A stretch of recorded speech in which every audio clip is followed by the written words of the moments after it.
Okay, let's dive right in. We're going to break down a cyber espionage campaign called Salt Typhoon. And from an analyst point of view, this one is a real game changer. It completely rewrites the rules for what we thought was possible in state-sponsored attacks. This is the question that's really at the heart of this entire thing, because a massive breach was found that didn't just steal some data. It hit vulnerabilities so deep inside our communication networks that it really makes you wonder if true digital privacy is even a thing anymore. Yeah, this was not just a simple breach. It was, for all intents and purposes, a hostile takeover of the very systems we trust for our most private conversations. The former head of cybersecurity at the White House, Anne Neuberger, put it perfectly.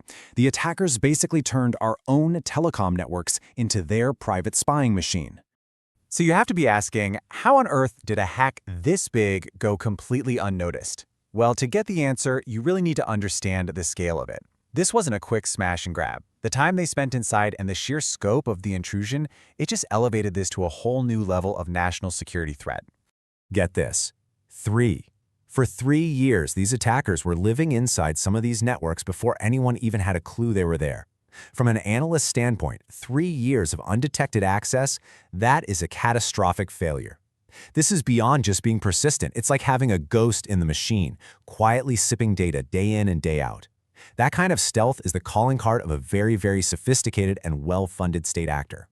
And the targeting strategy here, wow. It was honestly brilliant and deeply, deeply concerning.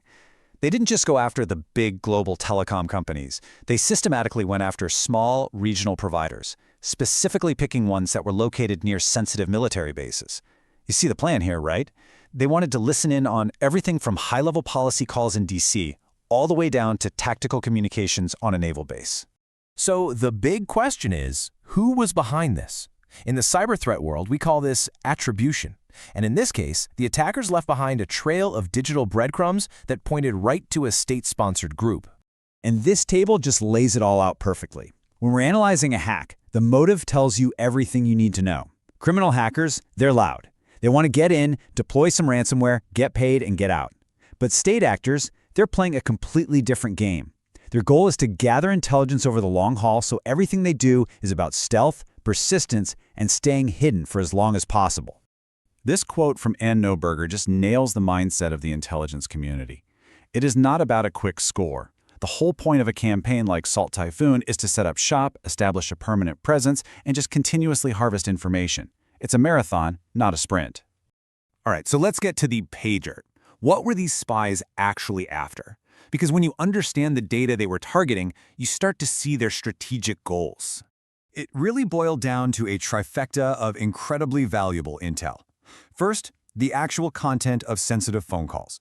Second, the ability to track someone's physical location in real time, just by using their cell phone.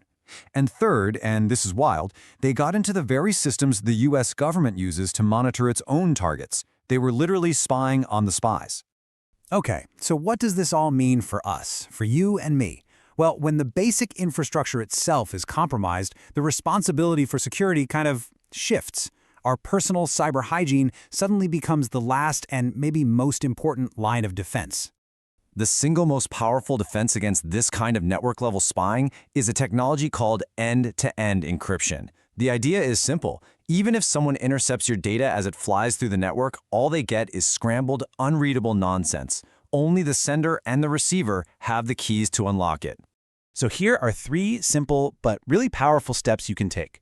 First, if a conversation is sensitive, use an app like Signal or WhatsApp that provides end-to-end encryption by default. Second, and this is a really important mental shift, just operate as if any standard phone call is an open line. And third, just stay informed. Know what tools are out there that give you better privacy.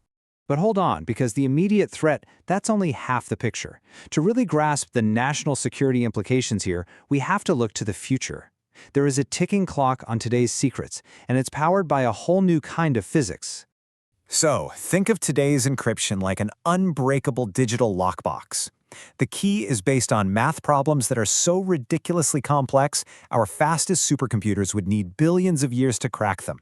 So for now, it's secure. However, there's a new kind of computer coming, quantum computers. They work on totally different principles, and they will be able to solve those exact same math problems in a tiny fraction of the time. They are, effectively, a universal master key for all of today's encrypted data. And this right here, this is the truly chilling long-term strategy. State actors are playing chess, not checkers. They are stealing and hoarding massive amounts of encrypted data right now, data they can't even read yet. And they're betting that in a decade or so, their quantum computers will be the key that unlocks everything, instantly revealing military plans, covert intelligence sources, all of our most sensitive secrets from today. Now, if you look at independent analysis from places like the ISS or Harvard's Belfer Center, they still place the US as the world's top cyber superpower.